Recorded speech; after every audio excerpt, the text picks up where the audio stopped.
Olá, sejam bem-vindos ao Emagreça da Teoria Prática. Aqui nós discutimos um conjunto de estratégias para você aprender a emagrecer. Eu sou Flávia Cunha, médica endocrinologista, e no episódio de hoje a gente vai conversar sobre quais os perigos de acumular gordura visceral.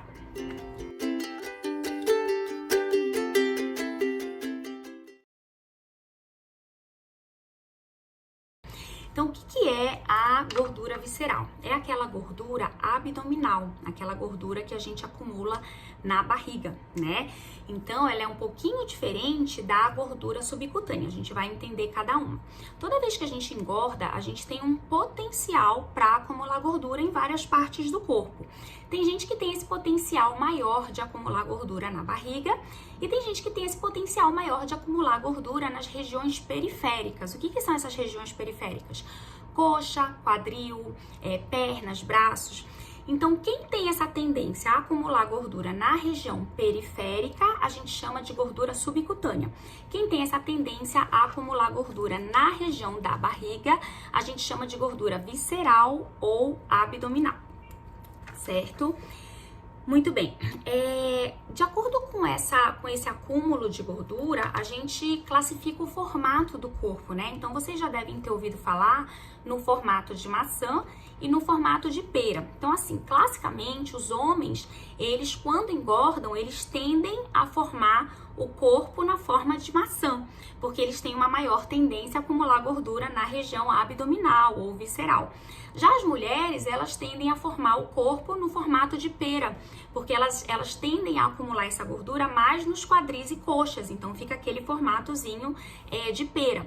Mas isso não é uma coisa, né, fixa, então existem mulheres, principalmente na atualidade, a gente tem visto muita mulher com formato de maçã e alguns homens, né, não é a maioria, mas alguns homens com o formato de pera, né? Muito bem. Como é que a gente identifica isso? Então, uma sugestão é você começar a avaliar o seu corpo mesmo, né? Avaliar o seu perfil, se olhar no espelho e perceber quando você engorda, onde é que você tende a acumular mais gordura. Geralmente a gente sabe isso, né? Então a gente fala assim, quando eu engordo, eu já engordo na barriga. Ou então não, quando eu engordo, eu saio engordando tudo, né? Minha coxa fica grossa, meu bumbum fica grande, meu braço fica gordinho. E a última coisa que engorda é a barriga. Então só da gente observar o nosso perfil, né, durante o ganho de peso, a gente já tem uma tendência, a gente já tem uma ideia de saber se a gente tem uma tendência maior para gordura visceral ou se a gente tem uma tendência maior para gordura subcutânea. Então, vamos dar um exemplo, né? Imagine duas pessoas com o mesmo peso. Então, duas pessoas iguais, assim, tipo, duas mulheres com o mesmo peso, com peso de 60 quilos. Então, a pessoa A e a pessoa B. Essa pessoa A, então, ela engordou 20 quilos. Ela foi de 60 para 80 quilos. E aí, ela já apareceu a barriga, ela já acumulou gordura na barriga. Com 20 quilos a mais, a gente já observou que a barriga dela cresceu, aquela barriga dura, né? Aquela barriga grande. Já a pessoa B, ela engordou os mesmos 20 quilos, ou seja, ela saiu de 60, chegou em 80 quilos, mas ela não aumentou a barriga. Então, a gente percebeu que ela engordou mais no braço, mais na perna, mais na coxa, mais no bumbum. Só que essa pessoa B continua engordando, né? Vamos dizer que ela tenha ganhado mais 20 quilos. Então, ela partiu de 60, chegou em 80 e depois de 80 ela passou para 100. E aí, com 100 quilos, ela já começa a mostrar um aumento da barriga. Então, o que significa isso? Significa que a pessoa A, o pouquinho que engorda, já engorda na barriga. E a pessoa B precisa engordar muito, né? Precisa engordar muito mais para que aí sim a gente comece a ver um aumento da gordura abdominal, tá certo? Então, isso é uma diferença que eu quero que vocês tenham na cabeça, tá? Porque não quer dizer que se eu não tenho tendência a acumular gordura visceral, se eu não tenho facilidade de acumular gordura visceral, não quer dizer que eu nunca vá apresentar gordura visceral. Significa simplesmente que o meu corpo precisa engordar muito para que aí sim eu passe a acumular, a mostrar, né, uma gordura concentrada ali na barriga, tá certo? Muito bem, o que determina essa diferença entre as pessoas? Então, claro que a genética é um ponto predominante, é um ponto importante para a gente discutir, embora ela não seja uma sentença, né? Eu sempre gosto de dizer isso, mas a genética é uma coisa que a gente tem de fato que discutir nessa condição. Então, uma dica, né, para você tentar entender um pouco como que é a sua genética para esse acúmulo de gordura, uma dica é você observar os seus familiares. Então, geralmente os familiares mais velhos que a gente, né? Então, observe seus pais, observe seus avós, seus tios, tias, ou até seus irmãos, se você já tem uma idade maior, né, acima de 30, acima de 40 anos, você pode também observar os seus irmãos. Se você tem vários familiares que aparentemente são magros, né, que tem os braços finos, as pernas finas, mas já tem aquela barriguinha saliente, quer dizer, aquela gordura concentrada na barriga, então é muito provável que você já tenha uma tendência genética também a esse desenvolvimento de gordura visceral. Então precisa ficar um pouquinho mais atento, porque assim como os seus familiares, né, engordaram predominantemente na barriga, é bem provável que você também tenha essa tendência, tá? Então isso é uma dica que eu sempre gosto de dar, porque é uma coisa prática que você pode avaliar dentro da sua casa, só de você observar, né? Só de olhar. É a mesma história daquela pessoa A que eu comentei, né? Então a pessoa engordou um pouco, mas já acumulou gordura na barriga. Então fica até aquele fenótipo, né? Aquele biotipo da pessoa com os braços finos, com as pernas finas, mas com aquela barriga grande, né? Então isso é um clássico acúmulo de gordura visceral, uma pessoa que tem uma tendência genética forte para acumular gordura visceral. Então lembrar, né, que a genética não é a sentença, né, é só uma dica, né, para você observar. E assim, você só vai acumular essa gordura se você engordar. Então não quer dizer que você tenha tendência genética para engordar, não é isso que eu tô dizendo. Caso você engorde, pode ser que você tenha uma tendência genética para acumular essa gordura que você ganhou na região da barriga, tá certo?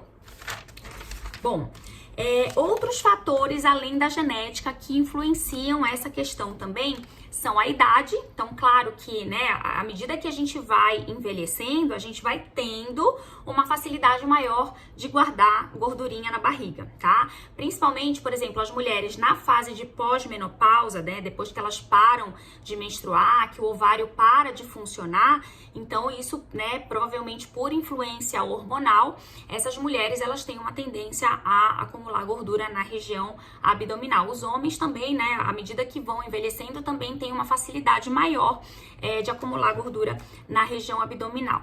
Outra coisa interessante de notar é a etnia, né? Então pessoas asiáticas, pessoas orientais, de uma maneira geral, também tem essa facilidade. Comece a observar pessoas, né, orientais. Comece a observar que são geralmente pessoas magras que quando engordam um pouquinho, já engordam na barriga. Agora, claro, né, mais uma vez, isso não é uma sentença, não quer dizer que todo oriental vá apresentar essa característica. Veja, por exemplo, a Sabrina Sato, né? Você já olhou a barriga da Sabrina Sato? Então, ela não tem nada de gordura. E é bem provável, se você observar os familiares dela, é bem provável que, né, alguns tenham esse acúmulo de gordura abdominal sem necessariamente serem obesos, né? Então, um pouquinho que engordam já acumulam na barriga. Por que ela não segue essa tendência familiar ou essa tendência das pessoas orientais? Porque ela conseguiu mudar totalmente o comportamento dela. Então, ela mudou essa sina genética, vamos dizer assim. Por quê? Porque ela cuida pra caramba da alimentação, ela é uma atleta, né? Ela malha, acredito que todo dia. Então, é uma pessoa que cuida bastante da saúde, cuida do corpo. E aí, com isso, ela conseguiu não ter esse acúmulo de gordura visceral que é visto com muita frequência nas pessoas orientais, tá? Então, esse é um exemplo legal aí pra gente refletir. Outros fatores que também influenciam: ansiedade, estresse, né? Então, no estresse crônico, a gente tem um aumento crônico do corticoide, né, do cortisol. Então, a gente tendo aumento de cortisol cronicamente, pelo estresse crônico, a gente tende também a acumular todo tipo de gordura que a gente ganha, a gente tende a acumular na região abdominal. Isso pode ser um dos fatores, né, associados com aumento. A gente tem visto muito, né, aumento de gordura visceral. Esse quadro clássico que eu falei pra vocês, que são as pessoas, né, que têm braços mais finos, pernas mais finas. Quando eu digo mais finos, significa que não são braços e pernas gordos, né? São braços aparentemente normais, pernas, né, sem muita gordura, mas aquela gordura acumulada na barriga, tá? Então, acreditamos que o estresse, né, da modernidade, a ansiedade, que a gente vê que aí é um mal, é considerado o mal do século, né? A gente acredita que isso esteja fortemente relacionado com essa característica de acumular gordura abdominal. Má qualidade do sono, então quem dorme mal também, né, claro que também por influência hormonal, quem dorme mal também tem tendência a acumular gordura na barriga. Então lembrar aí dos profissionais de saúde que dão muito plantão noturno, né, os próprios vigilantes, pessoas de uma maneira geral que trabalham à noite e não dormem à noite, né, acabam compensando dormindo de dia para poder trabalhar à noite. Com isso elas bagunçam ali os hormônios, bagunçam o metabolismo e aí acabam demonstrando também essa característica de aumento de gordura visceral ou gordura abdominal. Claro que fatores nutricionais também têm que ser considerados, né? E aí também um dos fatores mais importantes relacionados ao acúmulo de gordura visceral, né? Principalmente excesso de ingestão de açúcar, de glicose de uma maneira geral, né? De carboidratos, principalmente carboidratos simples. E tem uns estudos mostrando uma relação mais forte com frutose, né? Então, onde é que a gente encontra isso? Por exemplo, sucos de caixinha, né? Que são aqueles sucos industrializados, que são muito ricos em açúcar. O próprio refrigerante, né? Que quem é viciado em refrigerante acaba tomando com frequência e tomando muito, né? Tomando um volume grande. Então, isso acumula também muito açúcar no organismo. E até as pessoas que abusam de frutas, né? Embora as frutas sejam consideradas saudáveis, tem fibras, tem várias vitaminas, né? Várias coisas interessantes para a nossa saúde, mas o excesso acaba acumulando frutose no nosso organismo. E quando a gente fala de excesso, a gente fala do perfil de, assim, eu tenho pacientes, inclusive pacientes diabéticos, que me relatam que comem 3, 4 bananas depois do almoço, que comem umas 3 frutas no café da manhã, depois mais umas 2 ou 3 frutas à tarde ou à noite, enfim, quer dizer, eles vão acumulando, né, uma quantidade muito grande de frutas ao longo do dia, e aí isso ao longo, né, de alguns dias ou semanas, a gente tem um acúmulo importante de glicose, um excesso de glicose no organismo que acaba se transformando, se revertendo em gordura, né, e aí é a clássica gordura visceral, é a clássica gordura que se localiza na barriga. Tá?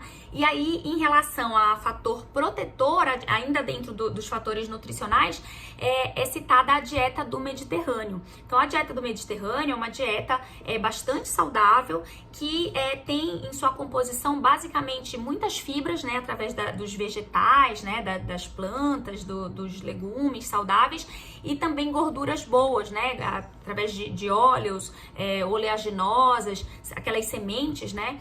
Então, esse tipo de dieta, ele se associou com menor risco de gordura visceral, tá? Então é interessante aí também a gente avaliar o hábito alimentar, né? O hábito nutricional das pessoas para tentar entender por que elas têm ou não a gordura em determinado local, tá certo? Bom, e aí, né, o ponto importante aí da aula, quais são os perigos dessa gordura visceral?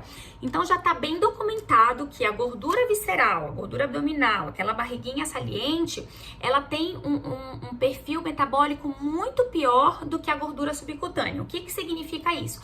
Quem tem aquelas duas pessoas que eu falei, né? A pessoa A, que engorda um pouquinho e já cresce a barriga, e a pessoa B, que precisa engordar muito para poder crescer a barriga. Então, qual que é a diferença? Naquela fase em que as duas pessoas estão com 80 quilos, né? As duas engordaram 20 quilos, mas a pessoa A acumulou esses 20 quilos na barriga e a pessoa B acumulou esses 20 quilos nos quadris, nas coxas, nos braços, então a pessoa A com certeza tem um perfil metabólico pior, tá? Então ela tá em maior risco para doenças, por exemplo, para diabetes, para doenças de colesterol, triglicerídeos e para doenças cardiovasculares, para doenças do coração, infarto, derrame e outras doenças vasculares, né? A própria pressão alta, né? Hipertensão.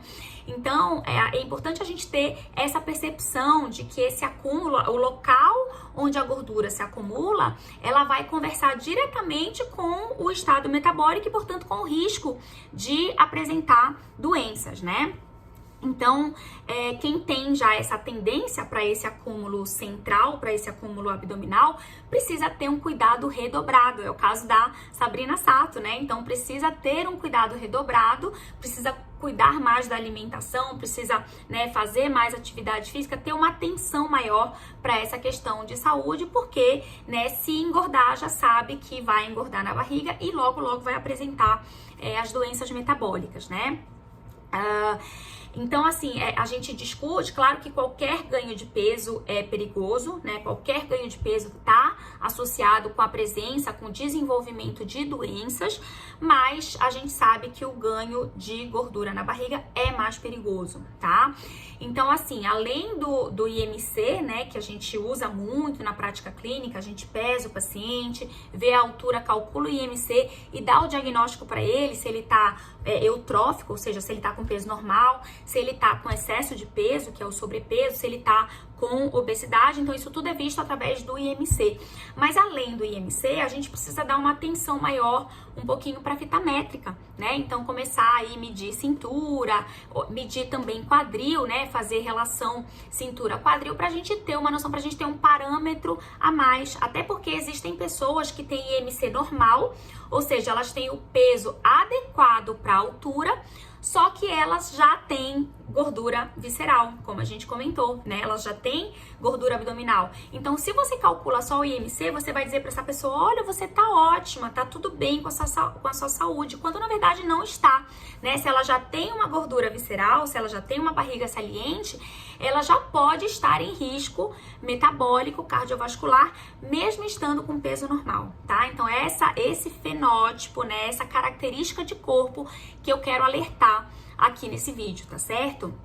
Então, lembrar também aí de olhar a barriga, de medir a barriga, né? De usar a fita métrica nessas avaliações.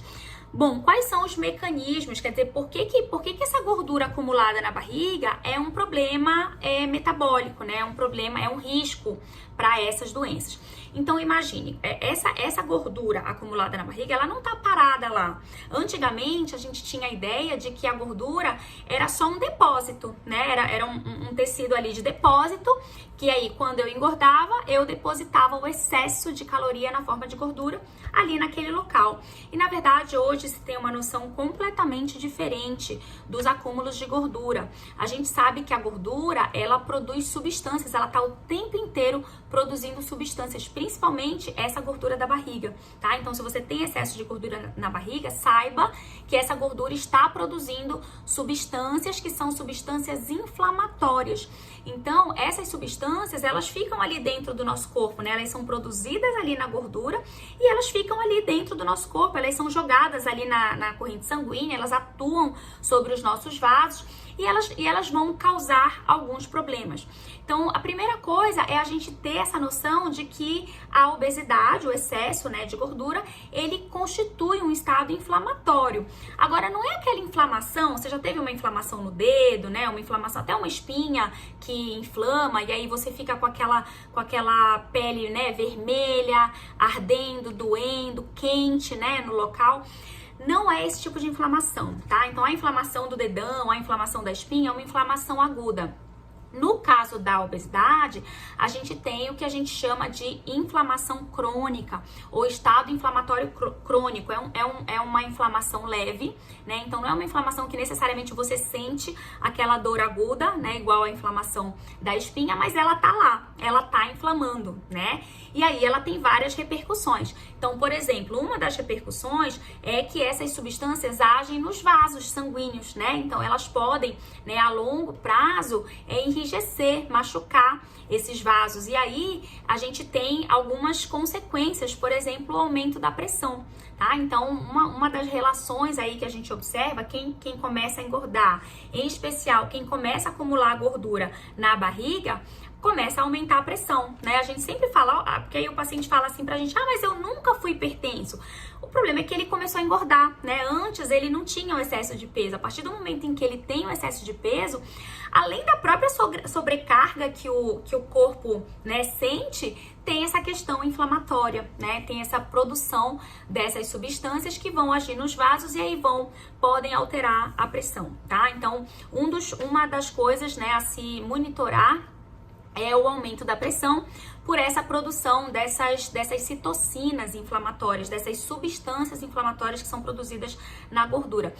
Outra coisa, essa produção dessas substâncias inflamatórias causa uma espécie de bagunça metabólica, né? Então altera um pouquinho o metabolismo normal, né? O nosso metabolismo normal. Então uma das coisas que a gente observa nessa situação é o que a gente chama de resistência insulínica. Então o que acontece? A insulina ela está sendo produzida ali pelo nosso pâncreas, só que a insulina ela não age direito quando eu tenho gordura presente. Então imagine que eu tenho uma capa de gordura, assim como eu tenho a gordura na barriga, eu tenho a gordura localizada nos órgãos, por isso que é chamada gordura visceral, porque as minhas vísceras estão envoltas por gordura. Imagina o meu rim com uma capa de gordura, o meu coração com uma capa de gordura, o meu fígado com uma capa de gordura, então isso vai envolvendo tudo, né? E aí a insulina não consegue, até o próprio músculo, né? Ele é infiltrado, pode ser infiltrado por gordura. E aí a insulina ela não consegue agir direito quando tem essas gorduras, né? E aí se ela não age direito, isso configura, o fato dela não agir direito já configura um estado de resistência insulínica, né? E aí esse estado de resistência insulínica, ele é um passo antes do diabetes. É por isso que surgem, né, os problemas de diabetes. Por isso que a gente, né, começa a engordar e aí em algum momento a gente vai abrir o quadro de diabetes. Por que a gente diz que o diabetes tem essa influência genética? É a história, é o exemplo da pessoa A e da pessoa B. Então, a pessoa A pode desenvolver um quadro de diabetes com 80 quilos, ou seja, ela tinha 60, ganhou 20, e aí com 80 quilos, como ela já acumulou na barriga, ela pode já desenvolver um quadro de diabetes, porque ela já passou por esse estado de resistência insulínica. A pessoa B, que é aquela pessoa que engordou 20 quilos, mas primeiro acumulou na região periférica, primeiro acumulou nos quadris, nos braços, e aí depois ela teve que ganhar mais 20 quilos para começar a acumular na região visceral, na região abdominal. Então essa pessoa ela pode demorar mais a abrir o quadro de diabetes, né? Então ela precisa engordar mais para criar mais gordura visceral, para aí sim abrir um quadro de diabetes, tá? Então veja que a forma como você acumula gordura, né? O tempo de acumular gordura, o local onde você predominantemente acumula, ele tem tudo a ver com o aparecimento das doenças. E aí a gente tende a jogar tudo no mesmo saco e falar assim, é tudo culpa da genética. Claro que tem influência da genética, mas tem influência também do quanto eu estou engordando, né? Então, mesmo que se eu tiver essa pessoa A e essa pessoa B, a A com maior tendência a acumular gordura visceral e a B com menor tendência a acumular gordura visceral, ou seja, com uma maior tendência a acumular gordura subcutânea. Mas se eu tiver essas duas pessoas, A e B, e eu colocá-las, né, num programa de dieta regular, atividade física, se essas pessoas realmente conseguirem se engajar num tratamento, né, de manutenção da saúde, manutenção do peso, elas não vão engordar. Então eu nem vou saber quem é que tem tendência a uma coisa ou outra. Então tudo começa com o ganho de peso. E aí lembrar que o ganho de peso tem total influência do nosso comportamento, né, da nossa nutrição, como eu comentei, do nosso estado de ansiedade, de estresse, enfim. Então assim, o que a gente pode, os fatores que a gente pode modificar, a gente tem que trabalhar, né? Como eu não posso modificar minha genética, não posso modificar meu sexo, em muitas situações não posso modificar, né, os meus hormônios, então eu preciso focar no que está nas minhas mãos, no que eu posso de fato modificar, né? Bom, então a gente tem aí a questão da resistência insulínica, lembrar que ela é um passo anterior ao desenvolvimento do diabetes, né? Então, quando eu tenho resistência insulínica, o que acontece? Como eu comentei com vocês, a insulina tem dificuldade de agir, lembrar qual é a função da insulina, pegar a glicose e jogar para dentro dos tecidos. Então, ela tira a glicose do sangue e joga para dentro dos tecidos. Se ela não consegue fazer isso, primeiro o organismo aumenta a produção de insulina para tentar suplantar essa dificuldade. É como se fosse, imagina numa guerra, né? E aí você tem 10 soldados. Esses 10 soldados não estão dando conta de vencer o inimigo. Então aí a tropa aumenta. Vamos dizer ali que o chefe manda mais 100 soldados. Então, quer dizer, ele aumenta, né, ali os soldados para tentar vencer a guerra. É o que o pâncreas faz. Ele aumenta a produção de insulina para tentar vencer ali essa dificuldade de agir nos tecidos. Então, nesse momento em que eu tenho insulina bem alta, eu tenho o estado de resistência insulínica. Só que, né, em determinado momento, esse pâncreas vai cansar de trabalhar dobrado, de trabalhar triplicado, e aí ele não vai mais dar conta, e aí ele vai parar de produzir a insulina. E a partir desse momento, a gente tem o estado diabético, né? Ou seja, a glicose começa a se acumular no sangue porque a insulina não tá dando jeito, né? Então, lembrar que a resistência insulínica é um estado anterior ao estado diabético, né? Primeiro a gente tem o pré-diabetes e aí depois a gente tem o diabetes de fato, tá? Além disso, a gente tem o que a gente chama de acumulação lipídica. Então, o que acontece? Eu começo a acumular gordura na forma de triglicerídeo, né? Então, quando eu tenho essa gordura visceral, eu tenho uma maior facilidade de acumular, de aumentar os meus triglicerídeos. E aí também eu tenho o acúmulo de gordura na região do fígado, que é a chamada esteatose hepática, né? Ou gordura no fígado. Hoje em dia, a gente vê muita gente com gordura no fígado e com certeza isso está relacionado com o modo de vida que a gente está tendo, né? O modo moderno de se viver, né? Tanto em relação à nutrição quanto em relação a estresse e também sedentarismo, né? Então, atentar aí para essas questões. Bom, como é que eu vou avaliar essa pessoa, né? Então, a gente já comentou, né? A primeira coisa é fazer uma avaliação clínica, antropométrica, ou seja, eu vou pesar, eu vou ver a altura, eu vou calcular o IMC, eu vou ver a cintura, né? Eu vou calcular ali a relação cintura-quadril. Então, eu vou ter uma noção do excesso de peso, se essa pessoa tá em excesso de peso, e esse excesso de peso, onde ele se localizou. Então, a primeira coisa é definir isso, né? Se a pessoa apresenta já excesso de peso e se onde essa gordura está localizada, tá? Então, esse é o primeiro ponto. É uma coisa que a gente faz, a gente não precisa praticamente de nada, né? De nenhum exame complementar, é um exame clínico direto, a gente olha o paciente, avalia e já consegue definir.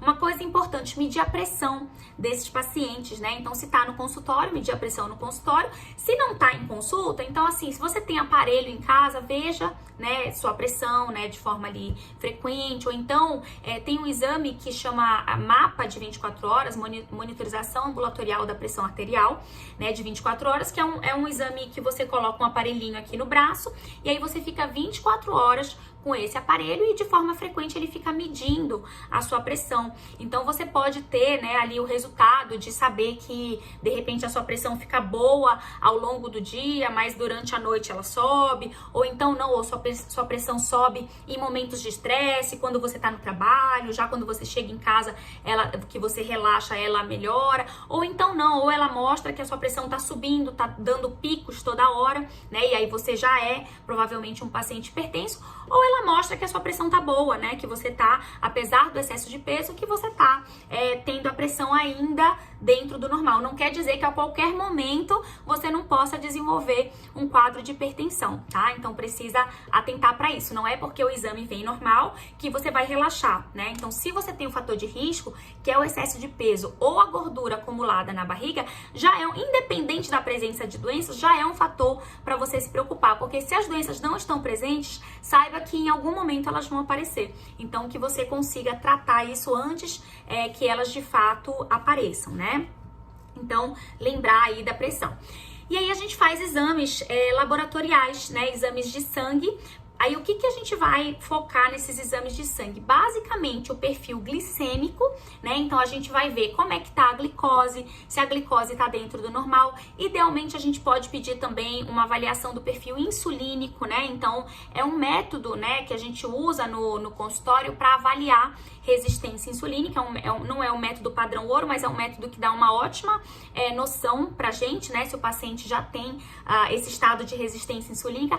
Lembrar que a resistência insulínica, ela pode ser mostrada através de sinais na pele. Então, não sei se vocês já viram um escurecimento que as pessoas têm na região de dobra, né? Aqui no pescoço, na axila, na virilha. Isso é chamado acantose nigricans, não é sujeira, muita gente acha que é sujeira, não é. É um sinal clínico, né? De resistência insulínica. Então, se você já tem isso, você não precisa nem... Não é que você não precisa fazer exame, mas você não precisa fazer exame para dizer que você tem resistência insulínica, né? Isso já sugere um quadro de resistência insulínica. E aí você vai fazer os exames para você saber se é só resistência insulínica ou se é resistência insulínica já com um quadro de diabetes anunciado, um quadro de diabetes já diagnosticado. E aí só no exame é que você vai conseguir saber, né? Então, lembrar, né, de avaliar o perfil glicêmico para a gente ver se está em fase de resistência insulínica, pré-diabetes ou diabetes. E também, é claro, né, o perfil lipídico, né, em especial a presença ali dos triglicerídeos, que a gente vê aumentada. E aí, geralmente, quando você tem triglicerídeo aumentado, você tem HDL baixo. O HDL é o colesterol bom, é como se fosse uma... Eu gosto de ensinar para os pacientes que o HDL é uma vassourinha do corpo, né? Então, ele limpa o colesterol ruim. Se essa minha vassoura tá com problema, ou seja, se eu tenho pouco HDL, se essa minha vassoura tá ali com a palha ruim, eu não vou conseguir limpar direito, não é verdade? Então, isso também é um risco para doença cardiovascular, um risco para formação de placa, e essa placa pode obstruir os vasos e dar, né, os quadros de infarto e derrame, tá? Então, lembrar que no perfil lipídico, o que a gente vê classicamente nesses pacientes que têm a gordura acumulada na barriga é o aumento do triglicerídeo e a redução do HDL. Pode haver também aumento de LDL, que é o colesterol ruim, tá? Então, isso é um risco bem alto para doença cardiovascular.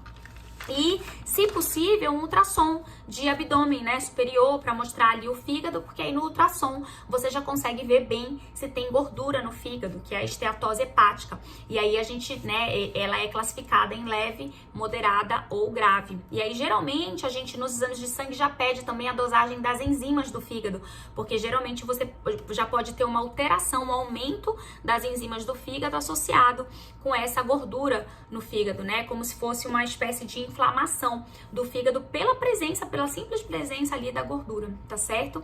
Então, são os perigos, né, que a gordura visceral pode nos trazer.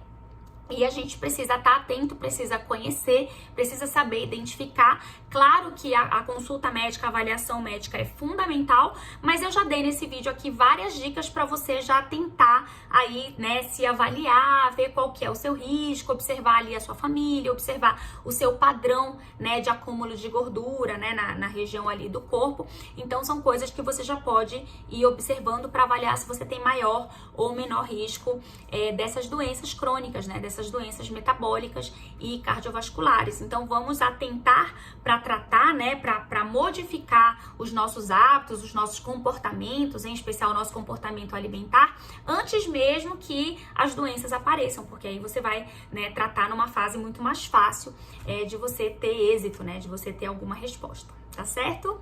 Então, até a próxima. Um grande beijo. Tchau, tchau.